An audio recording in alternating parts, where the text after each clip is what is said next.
buenas noches tengan todos y cada uno de ustedes. Es para mí un honor y un privilegio estar en esta hora nuevamente con ustedes. Es mitad de semana y es de sumo gozo el poder compartir el precioso mensaje de la palabra en esta hora. Nosotros somos Ministerios Nueva Generación. Esta es una iglesia cristiana para la familia. Mi nombre es Alejandra Gómez y deseo que la palabra que hoy está siendo sembrada en su corazón dé frutos al 100% en el maravilloso nombre de Jesús. Bueno, pues estamos muy contentos por el tiempo que se puede dar para este tipo de temas que hemos venido estudiando desde el mes de febrero. Creo que son temas de bastante actualidad, son temas que nos compete a todos saber y como iglesia especialmente el saber que debemos estar listos para toda esta corriente que es de actualidad meramente, ¿verdad? Entonces, hemos estado en la serie de la iglesia de hoy, pero el tema de esta noche es el tema del feminismo. Y yo te quiero pedir que te quedes ahí en el confort de tu casa y que vayas conmigo en la trayectoria de este precioso tema, ¿sí? Vamos a empezar con nuestro versículo clave, el capítulo 12 de Romanos. Si me pueden acompañar, por favor, creo que él también les va a salir en la pantalla el versículo. Y lo vamos a leer, dice de la siguiente manera. Por consiguiente, hermanos, os ruego por las misericordias de Dios, que presenten vuestros cuerpos como sacrificio vivo y santo, aceptable a Dios, que es nuestro culto racional. Y no os adaptéis a este mundo, sino transformaos mediante la renovación de vuestra mente, para que verifiquéis cuál es la voluntad de Dios, lo que es bueno, lo que es agradable y lo que es perfecto. Y yo quiero decir que cabe mencionar que son pocos los movimientos que han impactado la humanidad a partir de la mitad del siglo XX, como lo ha hecho esto del feminismo. Lo que comenzó como un intento de reivindicación de los derechos de la mujer, se convirtió en un tsunami ideológico que pretende arrasar con el matrimonio, la familia y la sociedad entera. Yo creo que es importante recalcar en esta noche que en ninguna manera vamos a abordar este tema como activistas políticos o como analistas culturales, sino como la iglesia de Dios que somos, ¿verdad? Y que estamos llamados a ser guiados por medio del consejo de la palabra de Dios.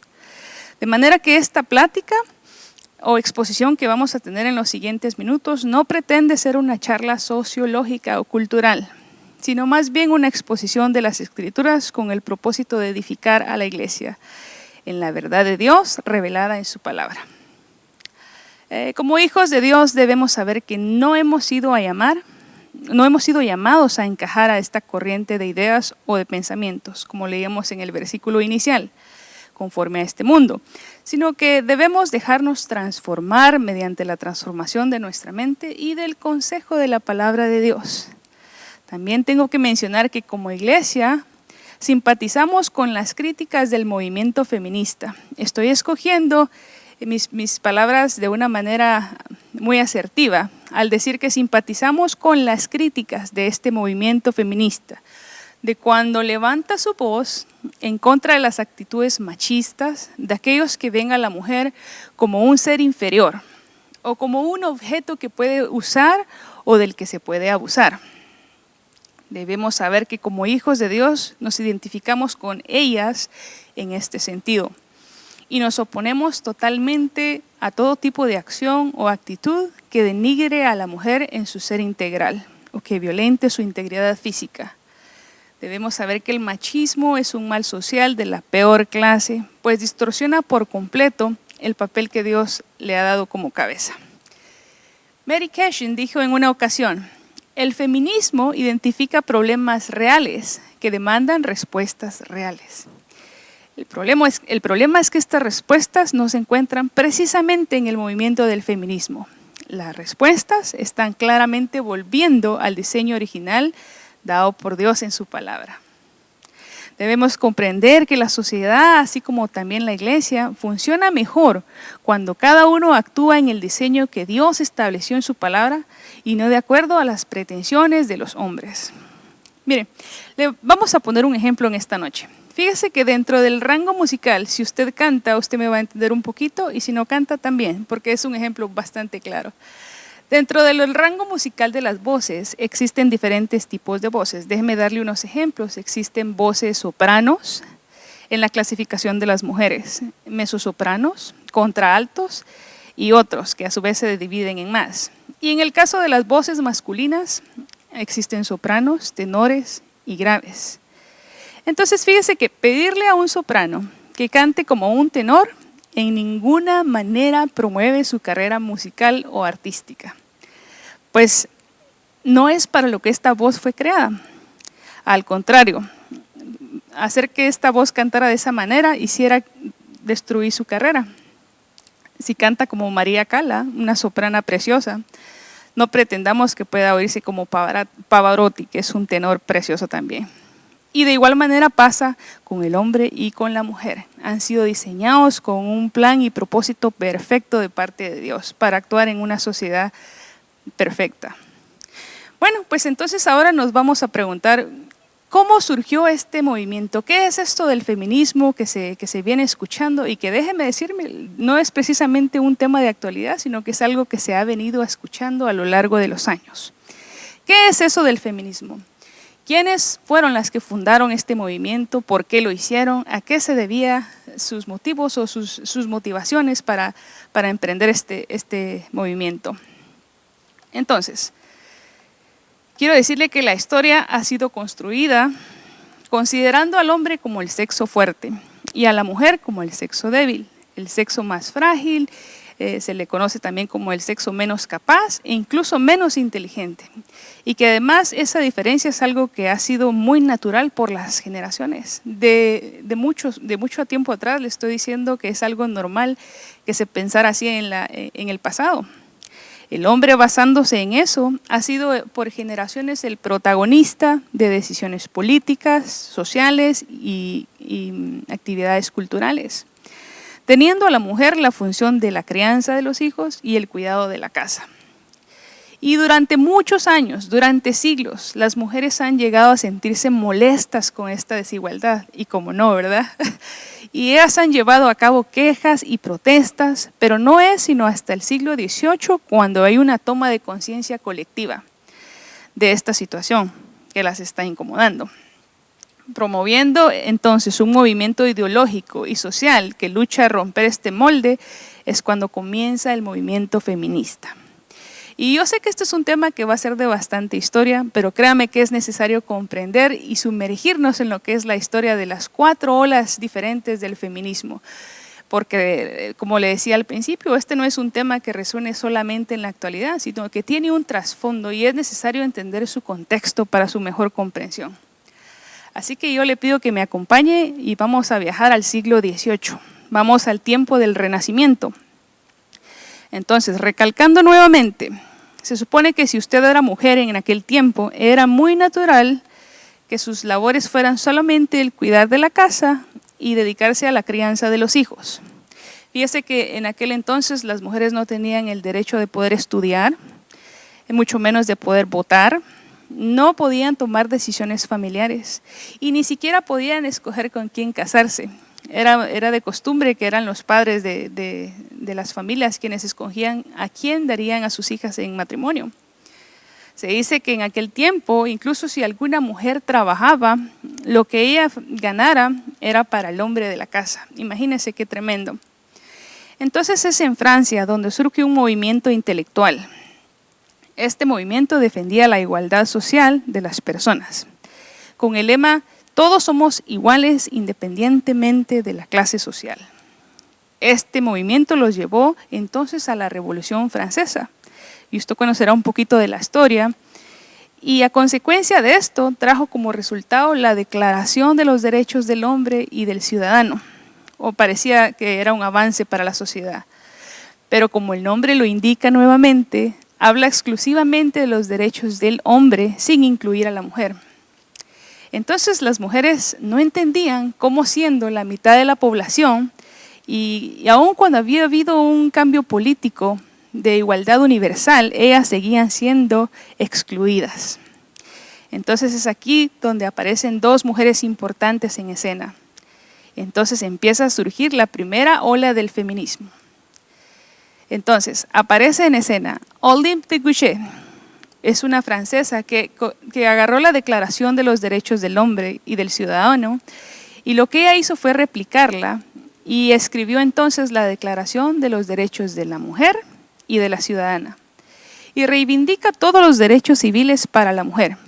Este es uno de los primeros documentos que producen la igualdad jurídica y legal de las mujeres.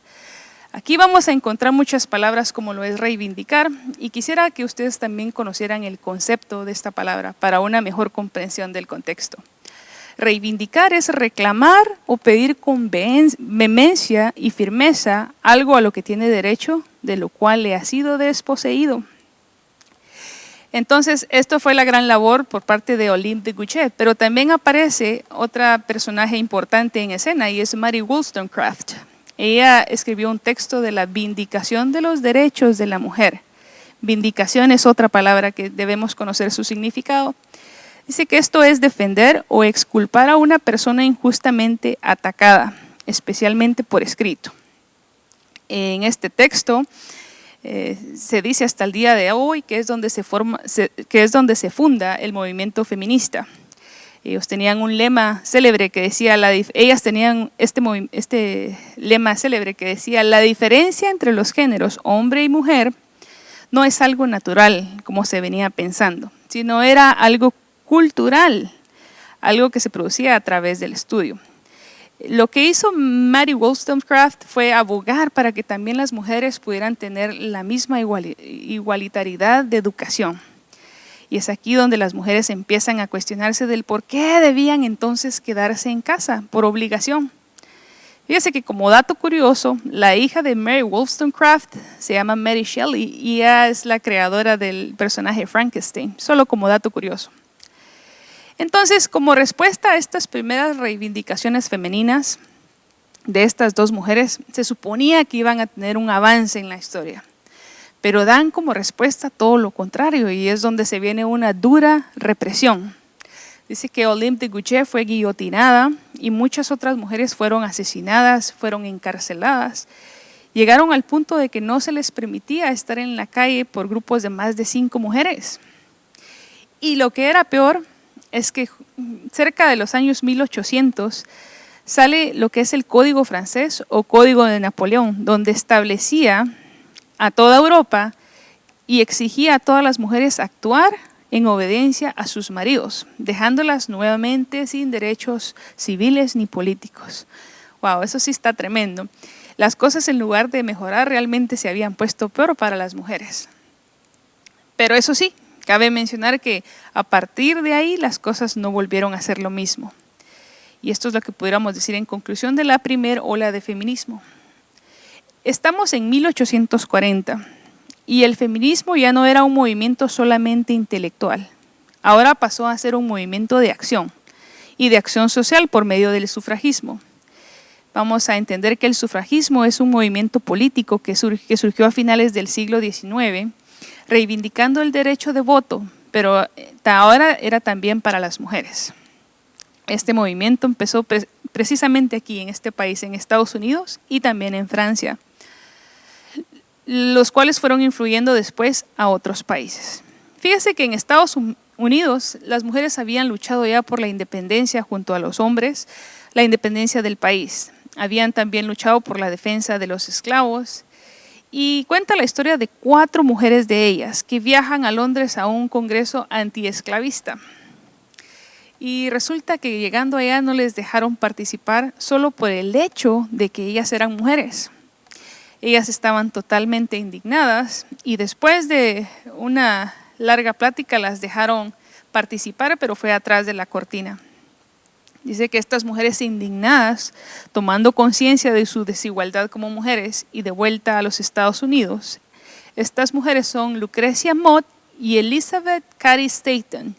Ellas comienzan su lucha a favor de los derechos de la mujer en 1848 y fue en Seneca Falls, frente a una multitud de personas, donde ellas exponen la Declaración de Sentimientos. En esta declaración reivindicaban recuperar todos los derechos civiles, como la igualdad de educación y el voto. Pensaban que una vez obtenido el voto, todos los demás derechos y obligaciones vendrían automáticamente. Y fue ahí donde comenzó la historia del sufragismo norteamericano, precisamente.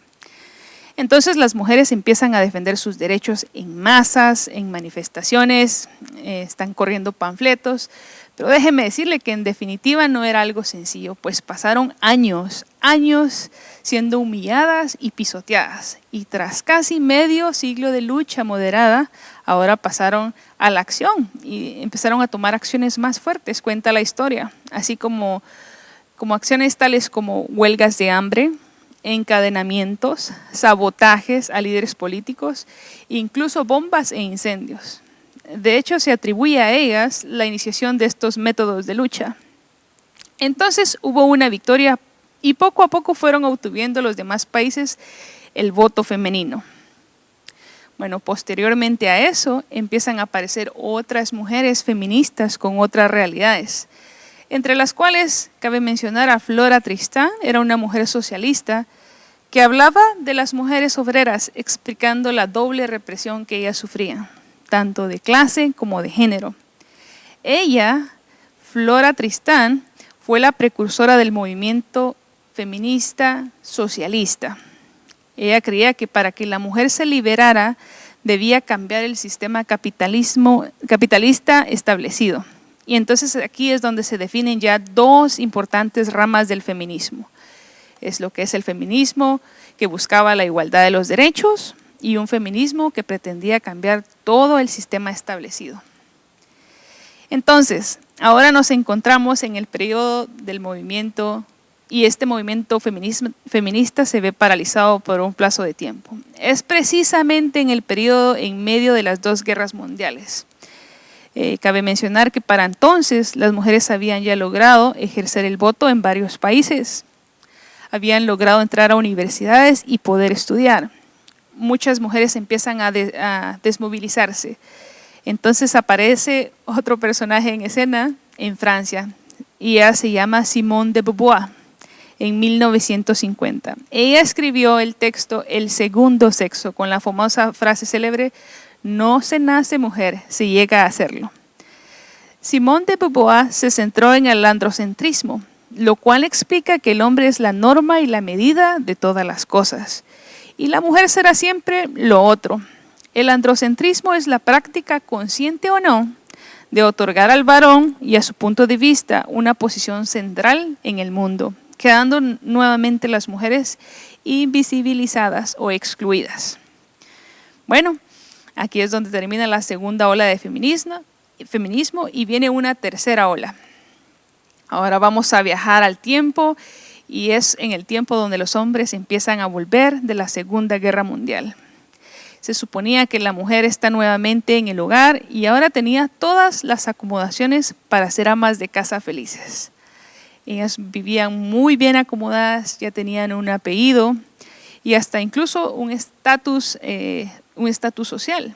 Sin embargo, dice que algo empezó a suceder y era que miles de ellas empezaron a enfermar, se empezaron a deprimir, muchas de ellas empezaron a suicidarse, a caer en el alcohol y se supone que vivían ansiosas. Entonces salta a la escena una personaje importante que se llama Betty Friedan. Ella es una socióloga que escribe La mística de la feminidad, que es un bestseller hasta el día de hoy. Ella pone nombre al problema que no tiene nombre y explica que la mujer es insatisfecha por el simple hecho de que ella prioriza en el cuidado de otros antes que el de ella misma.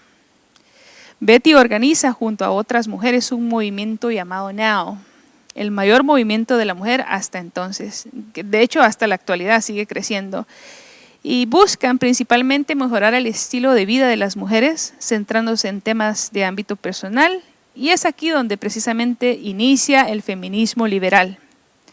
Vamos a hacer un pequeño resumen y entendemos entonces que el feminismo liberal es el que describe la situación de las mujeres como una desigualdad, no como una explotación u opresión, y lucha por cambios hasta lograr la igualdad de los sexos, de ambos sexos, incluyendo ahora las mujeres en el mercado, en puestos de poder, como ya habíamos mencionado, ellas son capaces ahora de poder votar, de poder ejercer en las universidades también.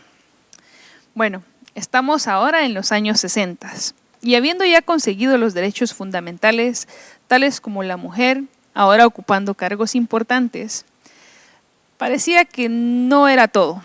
Ahora empieza a suceder algo en el ámbito privado dentro de los hogares. Empiezan los malos tratos, la desigualdad de reparto de tareas, empieza una explotación económica y es como si se reprodujera dentro de las casas la misma relación de poder del hombre hacia las mujeres que fuera de ella. Entonces surge una nueva corriente feminista y que es la que está activa hasta el día de hoy. Este movimiento pretende cambiar la situación de raíz. Este es el feminismo radical. Y radical es por el hecho de que pretende arrancar el problema desde la raíz. Atribuyen este problema al patriarcado, al sistema de dominación del hombre sobre la mujer. Debemos entonces hasta este punto entender la diferencia de ambas corrientes. Aunque ambos son movimientos feministas, el feminismo liberal busca la igualdad de los derechos de la mujer frente al hombre, como ya lo habíamos explicado. Y este último feminismo radical busca ir más allá y quiere romper el sistema patriarcal en el que vivimos. Este feminismo se divide a su vez en otro tipo de feminismos, tales como el transexual, feminismo musulmán, asiático. Surge también el transfeminismo, el feminismo abortista. Usted ha escuchado las frases tales como mi cuerpo, mi decisión, mi cuerpo es mío. Este feminismo asegura que el hombre es el enemigo normal y que jamás puede haber amistad entre ambos sexos. Esto es algo que realmente destruye el concepto de la humanidad. Esto destruye las familias, destruye la creación divina y todos los atributos que Dios nos da. Hay una intencionalidad, un esfuerzo global de parte de este movimiento de hacer ver a la juventud y a todas las personas que si estás a favor de la mujer, eso te hace feminista. Y debemos ser claros y poder comprender la diferencia de esto. Porque aunque la iglesia y como hijos de Dios estamos a favor de la mujer, en ninguna manera esto nos hace feministas radicales. Somos pro mujer, somos pro vida. Y yo creo que valdría bien hacernos la pregunta de que ¿será posible que una persona pueda ser un hijo de Dios y a su vez ser feminista radical? La respuesta es no. En conclusión, como mayor ejemplo de todas las cosas, lo vemos ahora, nos vamos a trasladar a la palabra de Dios. Vemos el gran ejemplo de nuestro Señor Jesucristo. Vemos en el Nuevo Testamento las acciones de Jesús para con las mujeres.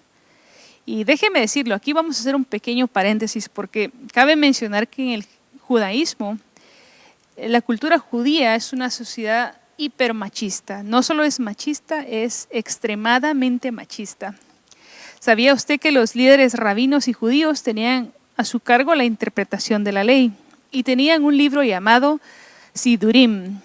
En este libro contenían frases u oraciones, tales como: alabado sea Dios porque no me hiciste mujer. Vea, qué tremendo, qué tremendo.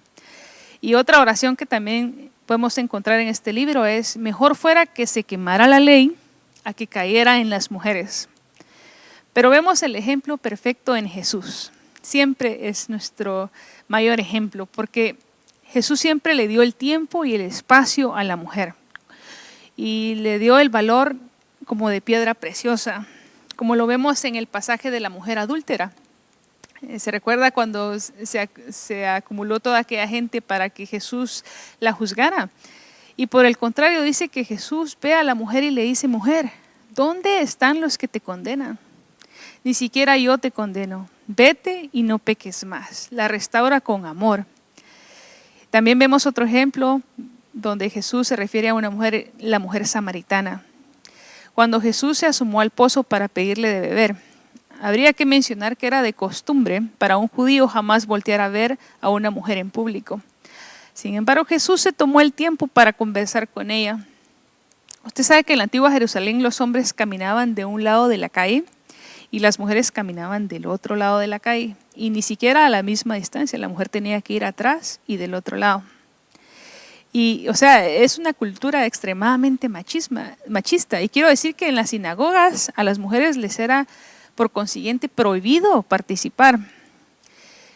Sin embargo, vemos el ejemplo de Jesús. Dice que Él predicaba a las multitudes, no tomando acepción de personas. Él predicaba tanto a hombres como a mujeres. Vemos el caso también de Marta y María, que eran amigas, junto con Lázaro, eran amigos de Jesús. Y María escoge la mejor parte cuando decide quedarse a los pies del Maestro para escuchar la palabra. Y cabría mencionar, mis amados hermanos, que la iglesia ha tenido muchos problemas por causa de la falta de entendimiento o falta de comprensión del verdadero propósito de Dios para la mujer. En definitiva, no es solamente tener hijos, sino de ser ayuda idónea para el hombre, en el orden de autoridad que Dios estableció para el hogar y la familia. Vemos una escritura preciosa en 1 Corintios 11:3, donde dice: pero quiero que sepas que Cristo es la cabeza de todo varón, y el varón es la cabeza de la mujer, y Dios es la cabeza de Cristo. Incluso en Dios mismo vemos un esquema de autoridad, tanto para el hogar como para la iglesia, que refleja el orden operacional de la misma Trinidad. Fíjese que Dios Hijo, no siendo mayor que Dios Padre, se somete voluntariamente en autoridad a Dios. Es por eso que el hombre no se le manda a someter a su mujer en obediencia. La Biblia manda al hombre a amarla y a respetarla como vaso frágil. En cambio, a las mujeres se les pide someterse voluntariamente al hombre. Y esto realmente no es un asunto que sea meramente cultural, sino es parte del diseño original que Dios estableció en su palabra para la humanidad. Debemos volver nuestra mirada al diseño original de parte de Dios. Debemos estar atentos. Debemos ser como esas lumbreras en tiempos de oscuridad, no dejándonos influenciar por las corrientes, por las ideologías que están tan de moda en estos días. Por el contrario, debemos cimentarnos en la palabra de Dios y en lo que Él ya ha establecido para nuestras vidas, como sociedad, como mujeres, como personas de bien. Y es mi deseo que usted haya sido bendecido y edificado en esta hora. Yo le quiero pedir que me acompañe en esta oración y que le podamos decir: bendito Dios y Padre, te damos gracias por este tiempo que hemos podido escuchar y aprender el mensaje de la palabra. Y sabemos que en ti tenemos un lugar especial, bendito Dios. Tú nos has entregado desde antes de la fundación de este mundo un valor especial a cada uno de nosotros. Y te damos gracias, Padre, porque sobre toda posición también nos has hecho aceptos y nos has llamado tus hijos, Padre. Te damos gracias y te pedimos que te quedes con nosotros en el maravilloso nombre de Jesús. Te damos gracias. Amén. Muchas gracias por estar con nosotros. Yo les quiero decir que este tema también va a continuar la próxima semana, abundando un poquito más en el tema del feminismo radical. Es bastante importante estar empapados como iglesia y yo te invito a que no te lo pierdas. Que Dios te bendiga.